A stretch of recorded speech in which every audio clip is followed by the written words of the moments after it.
Well, Western Kentucky's Student University Government Association just passed a resolution calling on their school to provide free tuition for all African-American students. Why is that? Well, they say it's to make reparations for slavery, a practice abolished more than 150 years ago. The resolution also, by the way, denounces standardized tests for, quote, upholding white supremacy, and calls on the school to admit any currently incarcerated black person who wants to attend. They do not exclude violent criminals from that category. Andrea Ambaum is a student senator at Western Kentucky University. She co-authored the resolution in question, and she joins us now. Andrea, thanks for coming on. Hi, thank you for having me. Well, of course. It's Andrea Ambaum, by the way. I beg your pardon. In either case, we're glad to have you. That's fine. It's Adrian. So I understand the reasoning. I think it's really clear. I don't think I agree, but there's no mystery about what this is about. But some of the details are unclear. So, for example, would the category, the benefits from this, include black students whose families weren't in the United States during the slaveholding period? Recent arrivals, for example. I actually can't hear you very clearly. Let me try turning up the volume. If you would. So let me just restate my question. Of course. The question is, would this apply to students whose families weren't here when slavery existed in the United States? So a lot of recent immigrants from Africa, the Caribbean, would they benefit from this?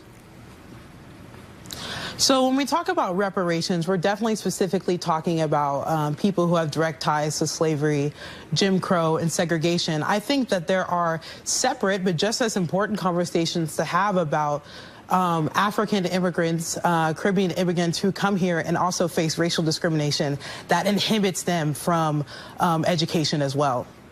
Huh. So even people whose families didn't suffer under state-sponsored discrimination or under slavery would be entitled to that. Those groups tend to do, as I'm sure you know from looking at the numbers, pretty well. In a lot of cases, out-earn native-born Americans. Why would they be entitled to this also, or to any special consideration? So you're using the word entitled, and I don't know if that's the right word. When we talk about African immigrants who come here and face racial discrimination, I can actually speak on this very uniquely because I am the daughter of immigrants who came here. There is unique discrimination that faces African immigrants that many people don't talk about. Well, I feel like as this proposal specifically focuses on black Americans who have dealt with the effects of slavery and the inability to pass on wealth, which is really the big point that makes these groups disenfranchised and unable to get to college as readily as some groups are. Okay. But what if those, well, you're really arguing two different things, but so let's stick to the primary one. How could you prove that your family was affected by Jim Crow or slavery? Would you have to show that your ancestors were, a certain percentage of them were African American? I mean, what would be the standard for this? So these are important questions, and I'm actually glad you're asking them because the whole point of this resolution was to get a conversation started about reparations owed to black Americans, specifically in the form of education. So there are small details, such as the ones you're pointing out, that would need to be more nuanced and more focused on, but I don't think it's very difficult to prove that someone who hasn't immigrated here has suffered from the effects of slavery, Jim Crow, and segregation. I'm not sure they're small details, though, and they kind of get to the heart of what I think may be the problem with this, or one of the problems with it, and that is you might have a body like your university or the U.S. government or a state government doing blood tests on people to decide who's in what racial category and then giving people benefits on the basis of that. And that used to be considered really creepy, you know, because it evoked earlier and uglier times when government would decide what category you were in based on your blood and help some people and hurt others. Does that give you any pause at all? I think saying that it hurts others, I don't know what exactly you mean by that. So the whole point of the resolution is that college should be accessible to everyone. Right. And right now there are historical obstacles in place that uniquely affect black Americans that make college so that it's not accessible. Universities love to use words like diversity, inclusion, but they fail to recognize how slavery, Jim Crow, segregation, how all of these things still affect a lot lot of black youth today and make it very hard for them to get into college, and more specifically, pay for college. So the idea is not that this would hurt anybody. It would help people. And well, wait, hold on. I'm sorry. Let me stop you there. And I don't think everything you're saying is crazy or anything, but the idea that no one would be hurt by preferences for some doesn't really hold up. If I have 3 kids and I give 2 ice cream but not the third, I'm kind of hurting that kid because I'm showing favoritism to the other kids. And so, of course, it does. Any kind of segregation was bad because it showed favoritism to one group on the basis of that group's race. And this seems pretty much exactly the same as that. Why is it different? And the word you use, favoritism, that's really important. To say that paying back African Americans for capturing them, enslaving them, then segregating them and pushing them into communities, to say that paying them back is favoritism, it's just not the right word, right? Well, it's I don't know. And hold on here. An 18-year-old African American, maybe his parents are doctors, if you're giving him benefits over, I don't know, someone of a different color from a poorer background, it doesn't seem like justice to me. Does it to you? And that happens, by the way, a lot. I don't know if it happens a lot, but it certainly happens. I've seen it happen. Here is, sure, when you talk about economic privilege, some groups in different races are more privileged than others. That's a fact. That's true. But when we're talking about specifically black students getting into college, there are huge disparities in comparison. And that's really the point of this resolution, is to talk about those disparities and bring those to light. I wish we had more time because I think it's a really interesting conversation. Thanks for joining us tonight. Thank you. Thanks. The race is ending in a really ugly way. Earlier this week, the Latino Victory Fund released and then pulled an ad that attacks Republican Ed Gillespie's voters as racists who want to murder children.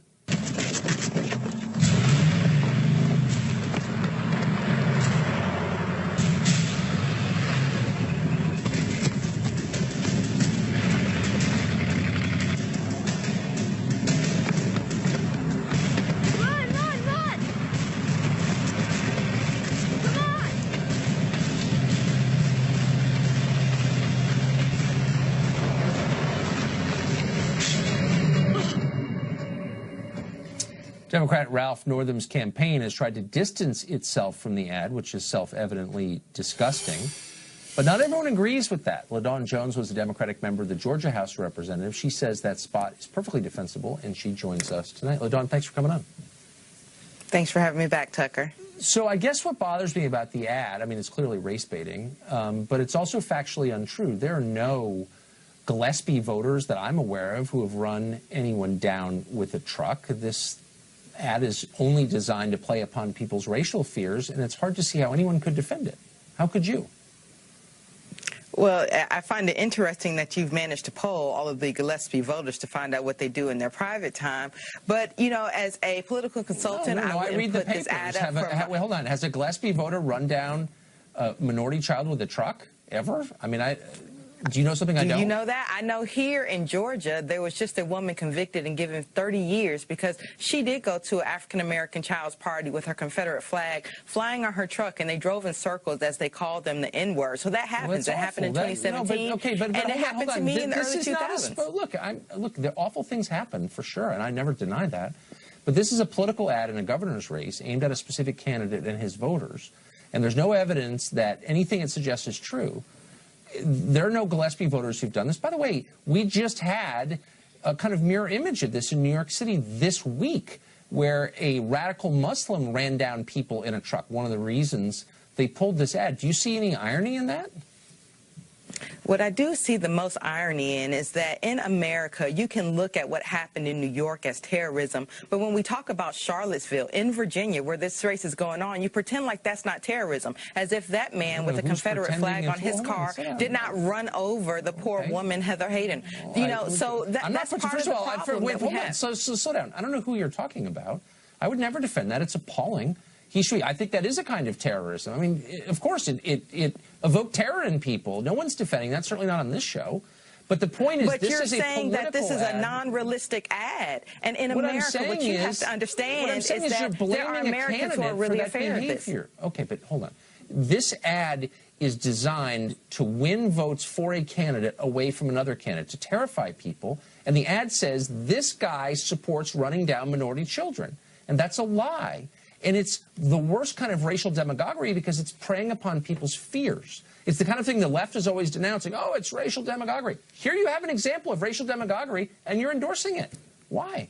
Well, you know what else that the right does? The right always says, we don't have time to be politically correct. Well, let me tell you what's something that's not politically correct in America. In America, there are Americans who are as afraid of someone running them over with a Confederate flag as they are of radical Islamic terrorism. Sure, and instead of running from this and shaming it, you need to say, you know what, this is an uglier part of American history. And whether it has to do with Ed Gillespie or not, I don't know. But I know it's a reality here in Georgia. I know it was my reality when I was a child. Okay, first of all, you don't have a separate reality from anybody else. Reality exists independent of your I think views you have or a separate my reality. Views. No, look, reality because you're not exists. recognizing what America is showing right now. I don't want to have a philosophical conversation with you. I just want to make the point that this ad accuses somebody specific, Ed Gillespie, of a specific crime that neither he nor his voters have committed. Therefore, it is a lie.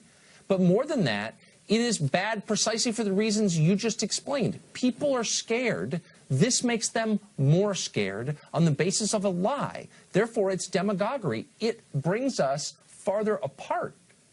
Do you see what I'm saying? Poor Tucker, what you don't realize is that without this ad, there were already Americans who were afraid of this reality. This ad just depicts that. And the fact that you're running from it and trying to fight that is the problem with America. It's the problem with Republicans. This is something that we are truly afraid of. In the same way you are. Therefore, I'm part of the problem? I'm totally confused. Is there an Ed Gillespie supporter who's done this? Who? Yes, there is. You are part of the problem not because you're objecting to a lie, but because you want to turn this into a lie. You want to turn it into as if Charlottesville never happened. You want to pretend as if white. Actually, it is. This is Virginia. This is a governor's race in Virginia. This is exactly about Charlottesville. What did that have to do with Ed Gillespie? Look, I'm trying to be reasonable. I'm not sure you're capable of it, but I'm trying to walk through this slowly and ask you, how does what happened in Charlottesville relate to Ed Gillespie? Why is he responsible for it? I mean, maybe I'm too literal. Maybe I'm like caught in, ancient linear thinking. No, you're trying to be literal. And you know why you're trying to be literal? You're trying to be literal because you don't want to recognize that there are white people in America that can be as bad and worse terrorists as the Muslim terrorists that are here. And you're defending this ad not because it has anything to do with Ed Gillespie. You could care less about Ed Gillespie. What you care about is what it depicts. You want to show that the Confederate flag is a part of our heritage. I salute one flag. That's the American flag. We're done. You're a deeply unreasonable person. I hope you never get near power.